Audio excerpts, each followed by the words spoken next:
লখিমপুৰত বিগত সময়ছোৱাত বহু চিকিৎসকে চৰকাৰী চিকিৎসা সেৱাৰ প্ৰতি অনীহা প্ৰকাশ কৰি চাকৰি বাদ দিছে। অৰ্থাৎ তেওঁলোকে স্বেচ্ছামূলক অৱসৰ গ্ৰহণ কৰিছে, যাৰ বাবে বিপদত পৰিছে সাধাৰণ জনতা।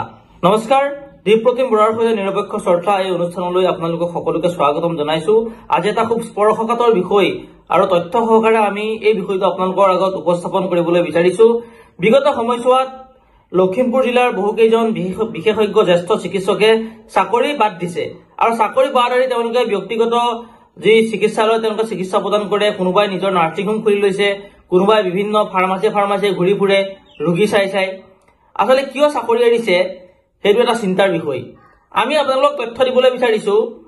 ইতিমধ্যে কেইবাখনো বাতৰি কাকতত যোৱা দুদিনত বাতৰি এইটো প্ৰকাশ পাইছে, চাকৰি ত্যাগ কৰি বহু চিকিৎসকে এতিয়া ব্যক্তিগত চিকিৎসালয়ত চিকিৎসা সেৱা আগবঢ়াইছে।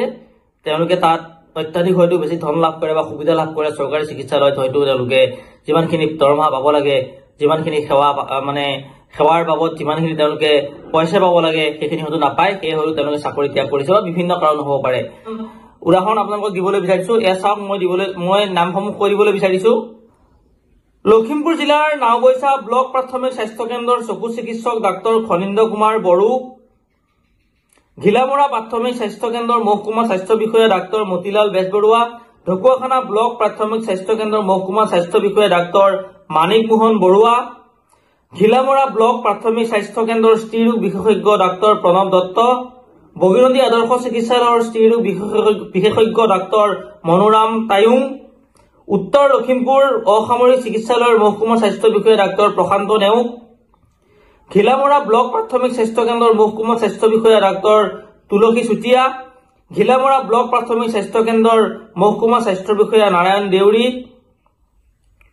তেলাহী আদৰ্শ চিকিৎসালয়ৰ মহকুমা স্বাস্থ্য বিষয়া ডাক্তৰ প্ৰবীণ মিলি, উত্তৰ লখিমপুৰ অসামৰিক চিকিৎসালয়ৰ চিকিৎসক আৰু স্বাস্থ্য বিষয়া ডাক্তৰ ৰীমা দেউৰী, মেনেহা ক্ষুদ্ৰ প্ৰাথমিক স্বাস্থ্য কেন্দ্ৰৰ জ্যেষ্ঠ চিকিৎসক আৰু স্বাস্থ্য বিষয়া ডাক্তৰ ঝৰ্ণা পেগু, পানীগাঁও উপ স্বাস্থ্য কেন্দ্ৰৰ চিকিৎসক আৰু স্বাস্থ্য বিষয়া ডাক্তৰ অনন্যা পেগু, আজাদ ৰাজ্যিক চিকিৎসালয়ৰ চিকিৎসক আৰু স্বাস্থ্য বিষয়া ডাক্তৰ বিদ্যুৎ বিকাশ চৌধুৰী, বিহপুৰীয়া সামূহিক স্বাস্থ্য কেন্দ্ৰৰ জ্যেষ্ঠ চিকিৎসক আৰু স্বাস্থ্য বিষয়া ডাক্তৰ জুন্তি বৰুৱা আদিয়ে চাকৰিৰ পৰা ইতিমধ্যে অব্যাহতি লৈ ব্যক্তিগত খণ্ডত তেওঁলোকে চিকিৎসা সেৱা আগবঢ়াই আছে। যিসকল চিকিৎসকে এই চিকিৎসা সেৱাৰ পৰা তেওঁলোকে বাদ দিলে একো নাই বাৰু, তেওঁলোকে টকা ধেৰ পাই থাকিব, কিন্তু ব্যক্তিগত খণ্ডত টকা ধেৰ পাব, দৰমহা ধেৰ পাব।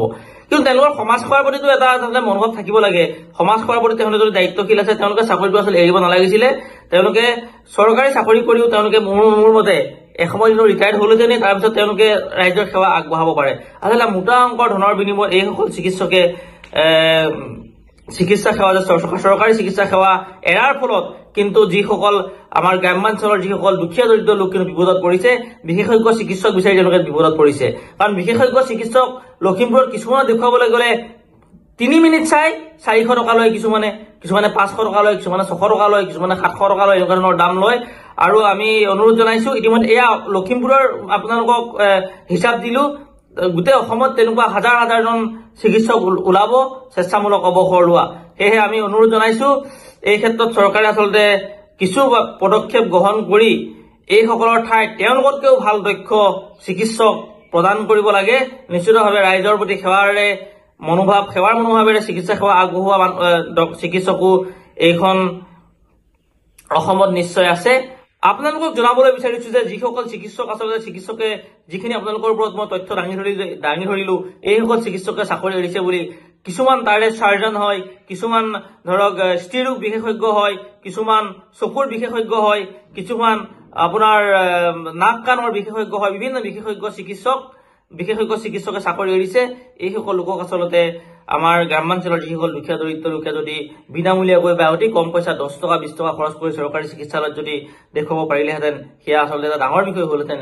কিন্তু এতিয়া যদি আপোনালোকে তেওঁলোকক দেখুৱাবলৈ যায়, আপোনালোকে 400 টকাৰ পৰা 1000 টকা পৰ্যন্ত কিন্তু তেওঁলোকে পইচা ল'ব, তেওঁলোকে চাৰ্জ কৰিব।